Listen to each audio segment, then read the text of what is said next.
There's something new from our sponsor, Text Control. For decades, TX Text Control's rendering was tied to Windows functionality. But now it's a new era. TX Text Control is platform independent. You can run your .NET applications on Windows or Linux, deploy with Docker containers, Kubernetes, or host directly in Azure App Services. Seamlessly integrate document editing, signing, collaboration, and PDF processing into your ASP.NET Core and Angular applications. Are you ready to see it in action? Check out the live demo at demos.textcontrol.com. That's demos.textcontrol.com.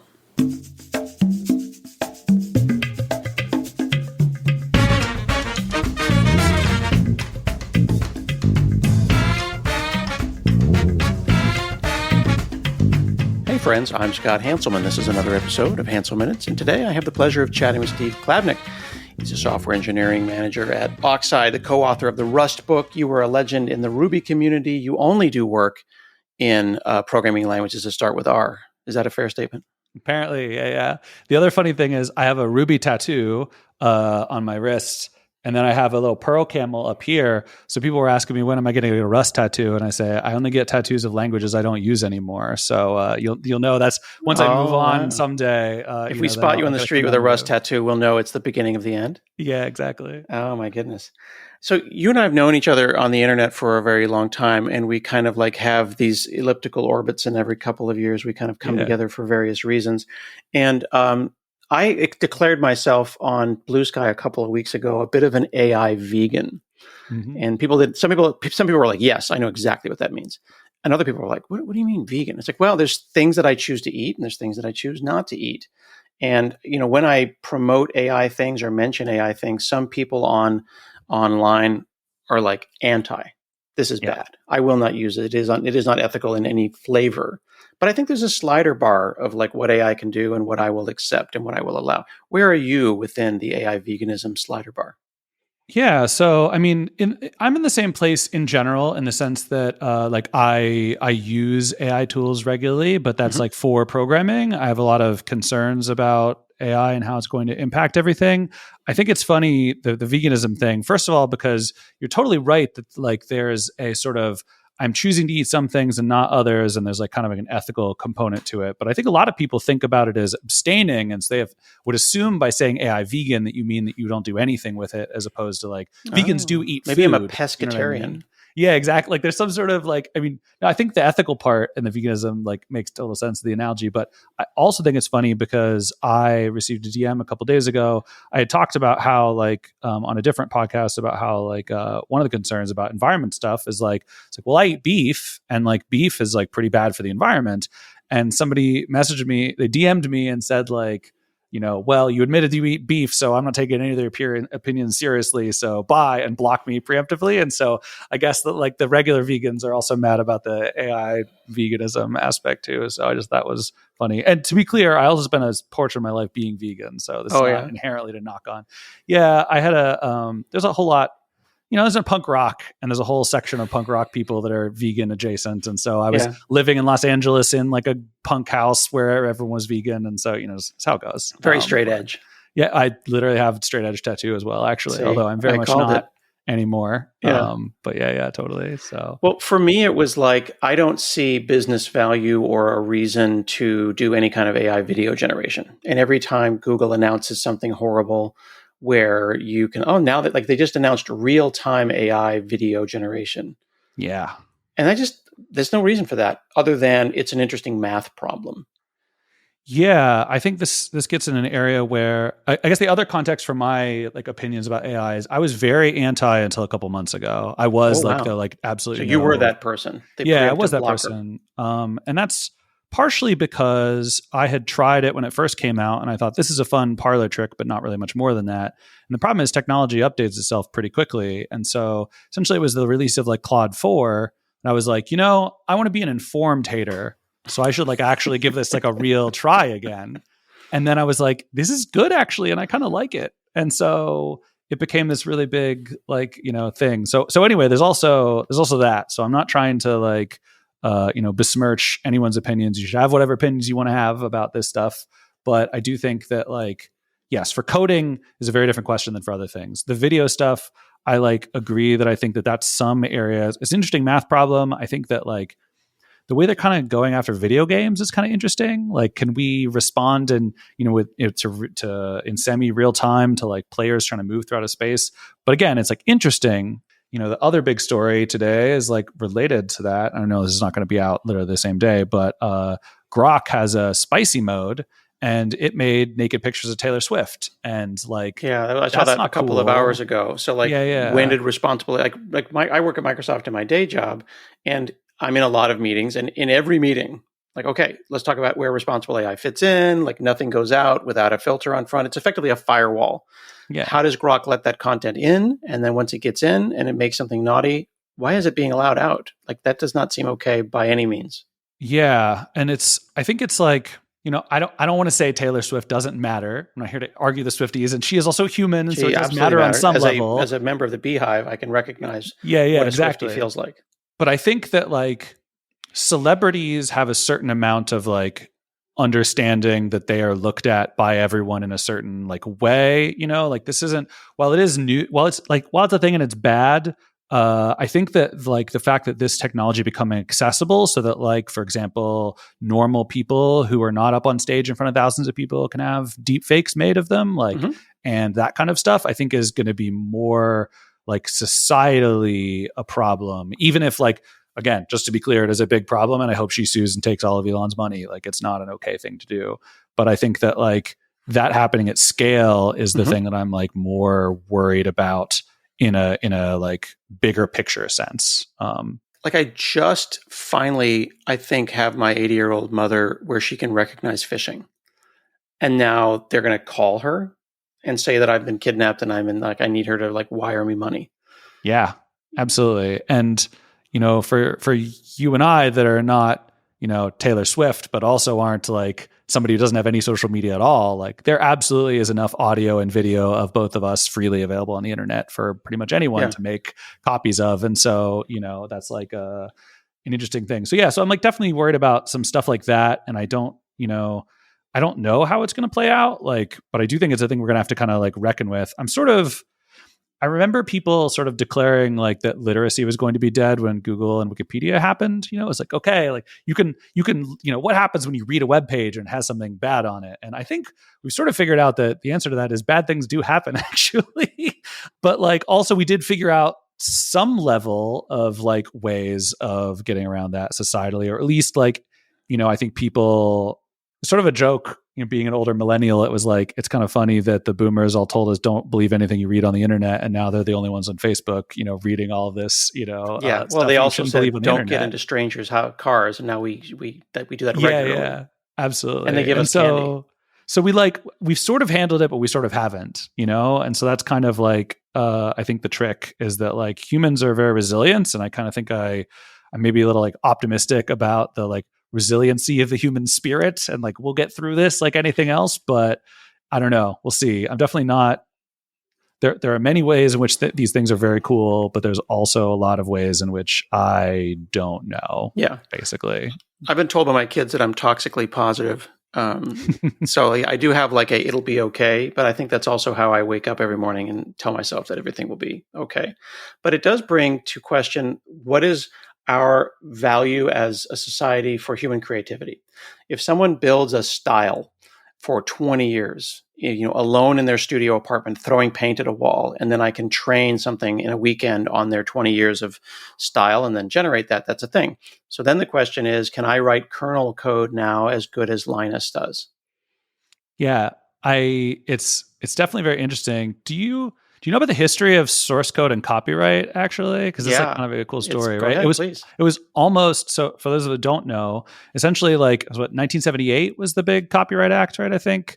And essentially software was, just becoming a thing when that happened. And effectively they needed to get the law passed, but they were like, we clearly need to address the software thing. And so they set up a commission that was like kind of patch the law in later. The law said like, and we're going to start a commission and they're going to investigate the question about software. And that's because like recipes can't be copyrighted. They're just they're things that exist. You can't copyright them. This is why everybody talks about, their wonderful trip to, whatever to get, that's all because that text is copyrightable, even if the recipe is like not, right?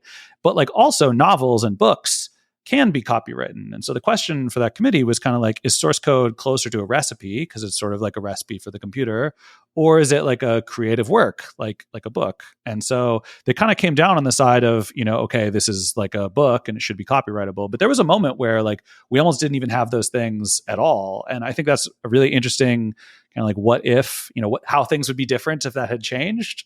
But yeah, so like I'm also a little skeptical of copyright in general. I think I kind of, being an elder millennial, came up during a lot of the like, information wants to be free, kind of like, Napster era kind of like attitudes. And I think it's really interesting how like, because copyright is one of the only sort of like effective tools that people have around these things, it seems like a lot of people are really interested in strengthening copyright. And I don't think that's like really great for society necessarily either. But it's like, it's also true that I want people to be able to make livings from creative work. I was talking with somebody about this recently, and he was saying like, I really want like a band to be able to like, make a living. And so I feel like if anybody uses their style of music, they should have to pay them. And I was like, well, scenes happen when a bunch of different bands that kind of sound similar-ish, like play off each other and build something better, and you get like more music out of it. And so if you required like the first punk band to be paid every time the second punk band played a show, like you wouldn't have punk music in the same way that we do now. And so I think there's a weird, interesting tension there between like, you got to find a way to make people have a living, especially people that are doing creative works. But also like, it's also not true that people being able to solely own creative works is like a good thing for society. And like balancing that is what copyright tries to do. And I don't really know if it's like up to the task of this kind of future, I guess. So that's like one way I like think about this problem. Yeah, like pre-1970s, software was a service. It wasn't a product. It wasn't sold separately. You'd buy a mainframe, you'd buy a fridge from IBM, and it would come with the source code, and you would share it, and it would be totally open. And academia or working at NASA, early hacker communities, it was all shared. And then when that commission happened, the Commission on New Technological Uses of Copyrighted Work, it took 6 years for them to decide that this was a thing. And then, of course, that literally in reaction to that, copyleft and GNU fired up, and it's still to this day. There's OSS and there's FOSS, and then there's now a rebranding with dual licensing, which can be super confusing. And like, I want everyone to be happy and have food. That's it. But at the same time, I was on I don't know if you know this. Actually, this might be interesting for you to know. I was an expert witness for a patent troll case, and a patent troll had designed effectively an ATM machine. And in the creating of this kind of ATM that would allow you to originate a loan, he did it very early, like right when ATMs were happening. One could squint with beer goggles and go, it's client server. Mm-hmm. And then if you were completely drunk and wrong, you would say, this is the internet. And then he started suing people, and he sued like 70 or 80,000 people for like 50 grand.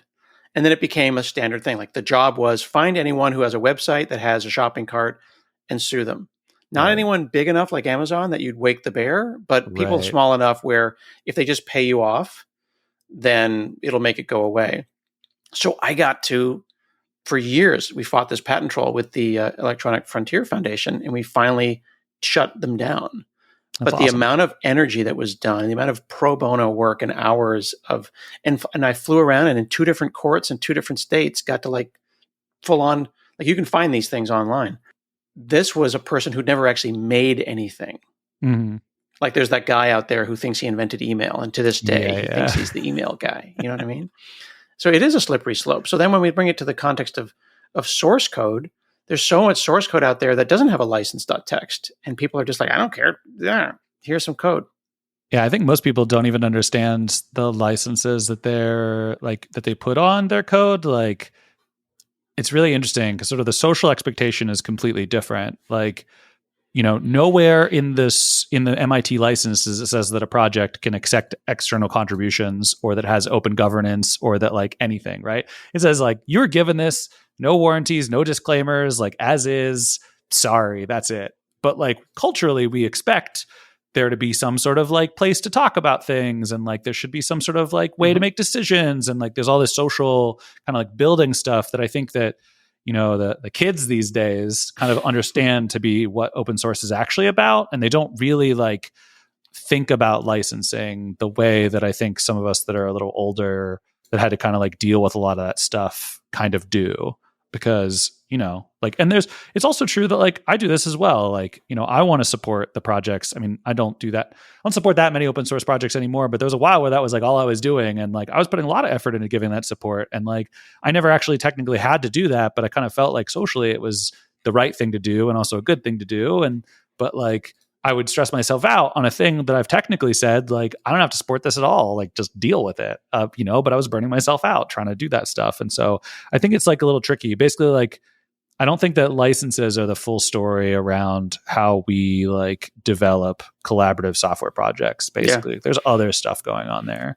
I also think that someone needs to have a conversation about standing on the shoulders of giants, and what was a revolution is now just a fait accompli. Like I got to sit next to I bought compilers. Like, you've probably bought compilers. You know what I mean? Yeah. Nowadays, you can't sell a compiler for anything. Like, it's not. That's just default standard. Language tooling is free to use. I was in Denmark, and I got to sit next to like the guy who invented Model View Controller. And like he didn't think about Ruby on Rails. He didn't think about ASP.NET MVC. He just made it. So he's like Danish and super chill. So he was like, "Yeah, it's cool. I'm glad everyone's enjoying this idea that I had on a weekend or whatever." But if he were running around smacking everyone with lawsuits every time they thought about making a triangle and separating responsibilities, we would all be sad. I had dinner with many people, but among one of them was Steve Bourne, was sitting directly to my left. And I didn't know that until after the dinner happened. And I was like, to my friend that told me, he's like, "Do you know who that guy was?" And I was like, "Oh, it's Steve Bourne from Bash, Born Again Shell." And I was like, "No, I had no idea." And I was like, I'm glad I acted so normal and chill instead of weird and fanboy. If I had known that's who he was, I might have been a little, weirder about it. So I'm glad that I was able to just be a regular person. You never know when you're like standing next to a person that did that. One time I was talking crap in the hallway in the Microsoft office on a visit. I was talking bad about HTTP, and I was literally doing it to a guy whose name is on the HTTP spec. Yeah. Like he was Tim Berners-Lee's intern. So like that moment is like where I learned just not to talk crap about anybody because they might have well written the spec on the thing. So when you're writing code, if we think about standing on the shoulders of giants, I feel like at 30 plus years into my career, I get for loops. So if anyone can write a for loop for me, I don't feel bad about it. I don't need to like do that part. But where does I accept that these are building blocks like the Lego pieces that I accept exist, and I'm not worried about it. And then where does uniqueness happen? Recently, let me know what you think about this, and then you tell me about one of your times that you generated something. I got to sit at a C++ conference in Canada. I got to sit with a gentleman who is working on Carbon, which is like a future version of C++. And I'm really excited about Commodore 64s right now. So I ran back to the hotel and I vibe coded a Carbon to 6502 compiler by piecing a bunch of Lego pieces together. So there's not a lot of uniqueness there. Yeah. But I was first to do it, and 90% of the work was messing around with makefiles. So I could have been a 2-week-long Googling and Stack Overflowing for makefiles, but I feel like a new thing got made because I didn't have to worry about reminding myself, pulling makefiles out of the archives. Did I do the work, or did the AI do the work? It was kind of collaborative, you know what I mean? And it took some hours.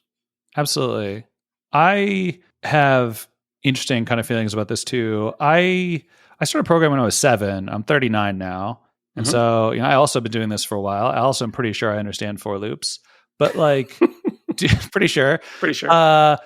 Mostly the working in open source, like the way that I've been thinking about working with Claude is like, it's kind of like I'm an open source project of one.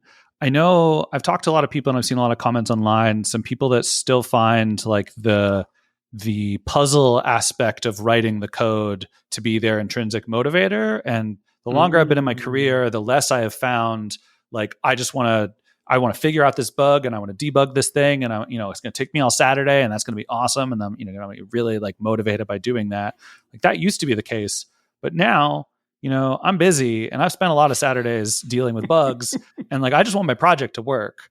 And so for me, like it's not at this point, I probably have mostly had Claude write my own code for the last like 2 months. Like I've written a very small amount of it Mm-hmm. overall. And that's because like the software engineering parts are what is interesting to me right now. I am also working on a compiler that effectively Claude is completely written, and like I'm doing that because I wanted to build a compiler because I haven't done it in a really long time. When I worked on Rust, I was not working on the compiler. I love compilers. I actually structured my college courses to get to compilers as quickly as possible, but like the like debugging my small bug where my register allocator was kind of stupid is not what's fun to me about compilers. It's like, okay, what IRs do I want to have? What optimization passes do I want? What's some language semantic ideas? I want to be able to try those out and see if it's a good idea or not. And like this, it's sort of almost like popping up one more layer of abstraction is kind of the way that I feel about it. And so the Yeah. design aspect and like the way the big pictures fit together, like I'm interested in the architecture of my project. I am less interested in handwriting every single bit. I'm not a full on complete vibe coder. Like I do review every PR that I merge. I think it's like professionally responsible, especially Mm-hmm. like for work stuff. For fun stuff, there's been a couple small projects that I've just not bothered reading the code of, and that's mostly because I read enough JavaScript and I don't really care to like projects that are very low stakes that just work because I'm trying them out and it's like fine and it's for me only, like that's fine. I don't care about that really. But like for professional projects, I still think it's important to review everything, and so I do. But like I'm, like the very, very specifics. It reminds me of when I used to care a lot about code formatting.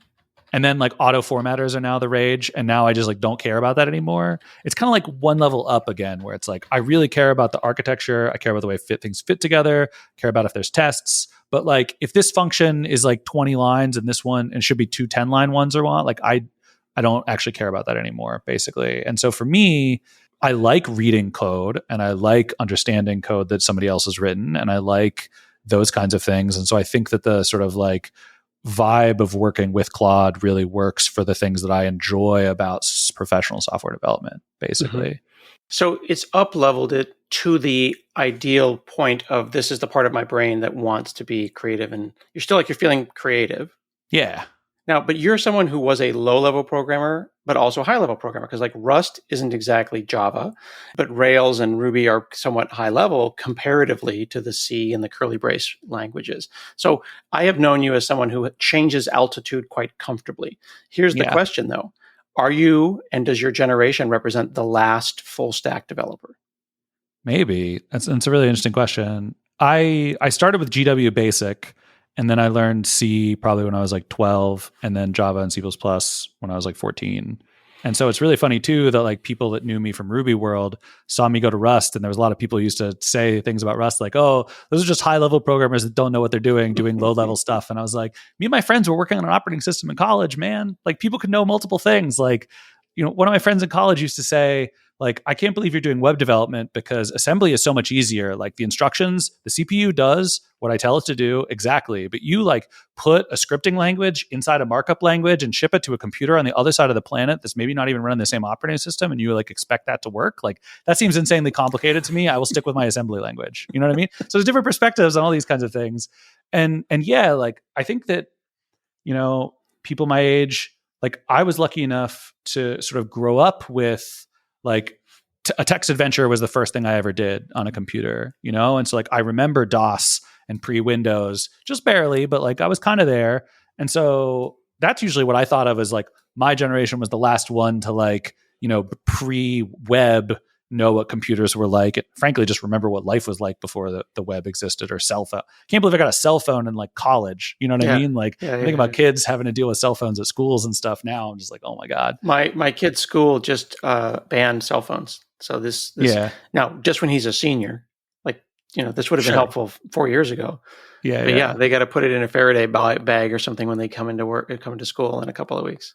Yeah. So, I mean, it's possible, but I think the other thing too is that like nothing is forcing you to use Claude for everything. You know what I mean? And when you Like, say Claude, you mean literally Claude? Do you mean the I mean, Claude like Sonnet thing, or do you I use? think I use Cloud Code, and basically it's like the tool that has worked the best for me. I've Mhm. actually had a terrible time with Cursor. I know a lot of people really liked it, but I not really personally find it very effective. People And so seem I to be tend to, very like everyone was like Cursor. Oh my god, Cursor's the best. And then like a week later, they're like Cursor's dead to me. I like only use so like Honda, Toyota, Audi. Find your car. If it makes you happy, drive the car. yeah. And I think it also represents like interface expectations. Like, I think the reason that I don't like Cursor as much is because I really like the agentic style of using these tools. Mm-hmm. And Cursor is very focused on the fancy autocomplete style of these Mm. tools. And so I think that like, and they've added agentic stuff, but like, I think that, they're called Cursor for a reason. Like, it's supposed to be about looking at where you put the cursor and helping you. And so they kind of Mm. have like bought into that vision of what these tools are supposed to be. And Yeah, I think yeah, that's yeah. what doesn't gel with me personally, because like, then I'm still typing the code and looking at it. I'm not, I ignoring kind of things look or at it the whatever. same So way as when the cloud happened because like my websites plural and there's like 12 of them, but it's a long tail. But there's like, yeah. the Hanselman International super business that consists of me Mm-hmm. alone. Uh, it was running on a freaking server under my desk. And then it was running under a server that was co-located in someone else's desk. And then one day someone kicked it and said, oh, I should probably move that to a VM, and then that moved into a node, and now it's it's globally whatever. Like I tell this story about how we used to fly consultants in to configure load balancers, and now Yeah. it's a Right. checkbox in Azure, and it's like I can be mad about that, or I can just pull that page of my resume out and just go, all right, I guess I have a shorter resume now. But now I'm finding as a small business of one guy, until the last week or the week before last, I never had a back end for the website. I literally every week in doing this podcast edit a JSON file and upload it to a bucket. And then I was like, why haven't I ever written a back end for this? Well, it's Mm-hmm. because it takes 2 seconds to do the JavaScript update. And then I don't have the 3 days that it would take. Yeah. So I wrote it and it took 42 minutes. It took longer to get it into the cloud than it did to write the tool. And now I've been improving the tool and improving the tool and improving the tool. And it's a freaking delight. But I never would have invested 3 weeks or hired a vendor. So then did I just cheapen things? Did I just cheapen the value of all software? I don't know. Like, am I self-hating software engineer? Yeah, on the 12 websites thing, I was at Walgreens before, and I've always resisted signing up for a Walgreens account for some reason. And then finally, this guy's like, "Do you want the Walgreens points?" I was like, "Sure, I'll go to Walgreens points." He's like, "What's your email?" And I was like, Steve@steveklabnik.com. And he goes, "Oh, you have your own domain? That's really cool." And I was like, it's kind of cool, but the problem is then you find yourself having ideas, and then you buying more domains, and they cost like $10 a I year, know. I and then have the next thing you 50. know, you have like a zillion domains, and now you're spending all this money on projects you're not even doing. So, and he goes, "Yeah, you're right. Maybe it's not as cool as it sounds. I Well, good had luck." And I was I like, had one of my buddies. I had Anthony Eden, who started DNS Simple or DN Simple, uh-huh, and I've got a grandfathered in plan, but it gets expensive after 51 domains. So uh-huh. he is personally keeping me at 49 domains, Yeah, and each yeah, one of them is a declaration of my failure to launch a proper yeah. startup. Absolutely. But I think that exactly like activation energy of like, okay, this would take me a couple days. Like it also may have only taken you 2 hours if you wrote it by hand. But like when you estimate, in your head, okay, this project is going to take me a while. I I didn't start this compiler project until I started using these tools because I was like, you know what? A compiler is a lot of work. What I want to do with it's a lot of work. I don't have time. I'm too busy. But you know what? Like Claude's over here in this other window, just churning away at it while we're talking, and like I can It's do doing it other right now. things. So the Yeah, compiler is it's being doing it, worked on. doing it right now, right over there. Okay. Did you give it a long task? Like, give me a sense of the size of the task because you said you're having fun, but I don't want Yeah, people who've never done this to think that Claude in a one-shot prompt can make a compiler. yeah, absolutely not. So this language currently is like it's got 32-bit and 64-bit integers, true and false, empty tuples, if, while, and function calls, and that's like it. Like it's a very, very minimal. So Mm. last night, like I was adding initial support for like arrays and structs, which is a big step up in complexity because you're going from single values to like aggregates or like multiple value Right. thing, right? And now you have And to think about so like how they sit on memory boundaries and whether you yeah, pack the structs or like buffer. there's a lot. Exactly. And like alignment and calculating Mm-hmm. these things. And then there's also like IR design questions that are like, Mm. like LLVM has aggregates in its IR directly. And so that's got some pros, but it also some cons, because if you're a compiler author and you want your aggregates to have different semantics than theirs do, you're kind of, And out of luck. LLM, LLVM is the LLVM, yeah. LLVM rather. That way, I was talking to Chandler last week. Yeah. That's the only game in town now. Like, because I'm old, I'm like Lex and Yak. Like, there's other Yeah. ways to do compilers Well, now. so I'm doing it all by hand. Actually, I'm not using LLVM, and so Because you like because it's playing a on fun life on hard project. mode. Yeah, like it's also like I wanted to build a compiler, and so having the whole second half of your compiler written by somebody else is like kind of cheating for my goals. Plus, LLVM is wonderful. I don't think it's bad at all, but I am very inspired by Zig recently, effectively making LLVM optional. And there's some really interesting kind of like good things about that too. Although I also won't say Chandler's wrong, especially for Carbon, because he needs actual C++ interop to make Carbon work. And there's like all of Clang, not even just LLVM, but all of Clang is like effectively the only way to do that in the way that he's trying to make Carbon work, which Is ironic because separate from AI and separate from coding, the idea that like Clang and LLVM and all the things, like they're all raising the water level to the point where it's like, well, if you want to make a compiler, are you really making a compiler, or are you just a designer of front end? Right, you're just an LLVM front end. So then it's like I'm just a language designer, which is different. But you're choosing to basically drive stick shift. Essentially, I'm still using a couple libraries for some things, like, and it's not like I'm going zero dependencies on this thing. But you're asking, I got a little off track, like what it's working on. So I introduced aggregates and I got basic support in, but there are some pretty serious bugs. And so I effectively earlier asked it like, hey, can you investigate this test that's failing? And it was like, sure, I think it's for these reasons. And I was like, okay, that definitely seems plausible. Go do the work to make that test pass. And so it is currently like looking at, all of the things of where it needs to fix things. And so it's like, examine the current error handling and check array literal. Does it feel smart, or do you feel like a million monkeys are slapping a million typewriters until a test passes? It is a dice roll of which one it is. So the very first, when this language was nothing other than like integers, and I didn't have a print function, it was just return code. So you could like examine the exit code to see what integer would come out of the thing. I asked Claude just like, I did try to do the one shot thing. Not that I was expecting anything good, but I said like, hey, I need to compile this to an x86 64 Linux executable. Can you do that, please? And it generated something. And a friend happened to get on Discord at the same time that was kind of interested in a lot of these similar topics and is also pretty AI skeptical. And I was like, hey, Claude just generated me a CodeGen backend. You want to take a look at it? And they said, sure. And so while we were looking at it, I went in the background and I said, hey, Claude, it's seg faulting. Like, can you fix that? And then put the window away. And we were looking at the code, and my friend goes, yeah, that's definitely wrong. And that's definitely wrong. Like, this kind of looks okay for a very first draft of like a very basic, this doesn't do nearly anything, but like, it's doing something. And so, but that's definitely a problem. And we like use GDB, and we were looking at the stuff, and we're looking at backtraces, and we're using objump to like look at the actual like output assembly. And it was like, yeah, okay, this is what's messed up. Cool. And then I tab back over and look up the window, and Claude was like, I fixed the bug. And so I tried running it, and the program ran, and it spit out a number as the exit code. And I was like, that's cool. And I scrolled back through the history, and Claude had invoked GDB to examine the binary. Oh, wow. It had like looked at objump to like figure out what was actually wrong. So it basically did the exact same steps that we did to like, and it found the thing that we found and also something we didn't find, and that made it work. And so like, that was impressive. But like, also, I've asked it to do very simple things. Like, I recently found in this sort of feature branch I'm working on, it had decided that instead of calculating like offsets for structs, like, struct.x and struct.y, it had just set up a calculate size function that had basically done a pattern match on the name of the struct field for all the examples, and just was calculating an offset based on like the name, not doing any introspection whatsoever.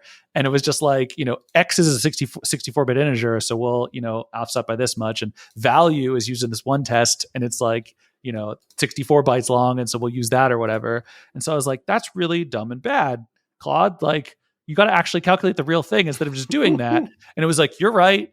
And then it started to be like, okay, I'm going to like fix this for real. And it started going down the path of fixing it for real. And then it was like, wait, I think there's a simpler thing. What if we could just estimate it based off the name? I'm going to undo my patches and try to do that instead. And I'd be like, Claude, we were just trying to fix you doing this by doing it the right way. And then it's like, squirrel. Yeah, exactly. Yeah. So it's like, it's one or the other. And I think, but it's like I've described it when I try to teach this stuff, is like a pachinko machine or plinko, where you drop the thing and it starts bouncing around, and every once in a while it rolls a d20 and it like and it runs over that direction because it's not smart. Like it's amazing. It's a miracle. It is not smart. Yeah, it's definitely. I think sometimes it can be very smart, and I think I've been trying to think a lot about what do I think smart even means. Like I'm in a space. I'm like, what does thinking even mean? I'm not actually. I guess sure what I'm anymore. saying, it's like not intrinsically smart. Like I don't know. Like I've joked that maybe I'm just, people listen to the show and they're like, oh, there's another Hanselmanism. It's like I'm just a statistical model. Like there's the same 5 things that Hanselman says. Like we all have our things that we say that get stuck in our mouths. I have spent a lot of time around a 2-year-old recently, and the same time I'm getting angry replies on Blue Sky that are like, LLMs aren't intelligent. They can't think. All they do is repeat what they've heard before. And then she just repeats every single thing she hears comes out of her mouth. So here you are building a statistical model of a human. Yeah, exactly. And I'm like, that doesn't mean I think that an LLM is a tool, is a child, or that a child is like, not more intelligent than an LLM. The parallels are crazy because it's like, it's a stochastic parrot. Well, that's a pretty good analogy. Yeah. I don't want to call you out, but I have to say I am looking at your GitHub graph here. Yeah. And it was dark green. And then around June, early June, late May, it started to get lighter green. Does that correlate to your enthusiasm for writing code with an assistant? The problem is that my current work product is entirely private, and so it is not going to show up on my GitHub. Okay. And so that green is not a direct correlation like you found coding with AI.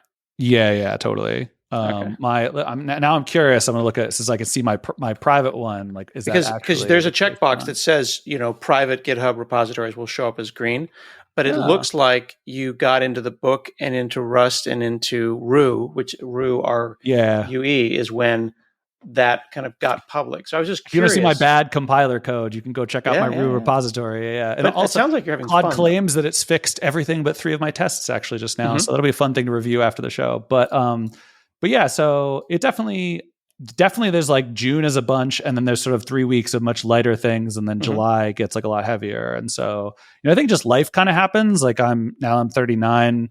I've been touching some grass sometimes. And so I'm not like putting in the hours. If you look at my like 2011 GitHub, even 2008 or 2010 or whatever, like I was going pretty hard for many years there. But like, now it's like much, much more kind of chilled out. But are you having more fun? Because I feel like, yes, I'm doing more with AI code generation, but I'm enjoying it more. It is so far a kind of precision, right? Because like the joke is, well, I'm going to use spec-driven development and I'll write markdown files and then I'll feed those into Claude or I'll feed that into Copilot. And it's like, maybe I should just use a really precise grammar.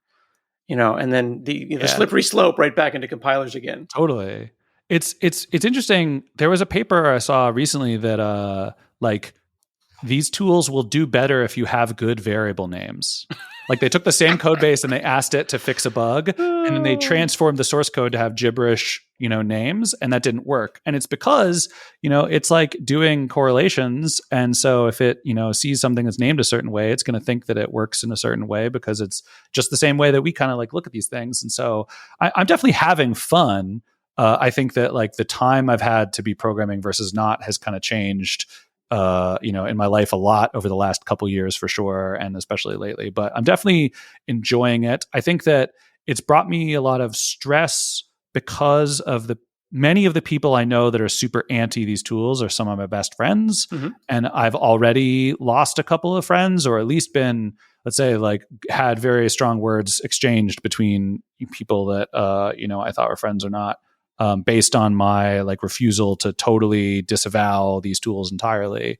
And so I have several friends who are like, working on projects that are pretty terrified to find out that, who's going to get upset with them if they talk about their usage. And so that part has put a damper on it. But the actual like act of doing the thing, it's definitely been a lot of fun. Even when I do the spec-driven stuff, like I will absolutely do sometimes, do the whole markdown thing. And I think that's also like a good strategy.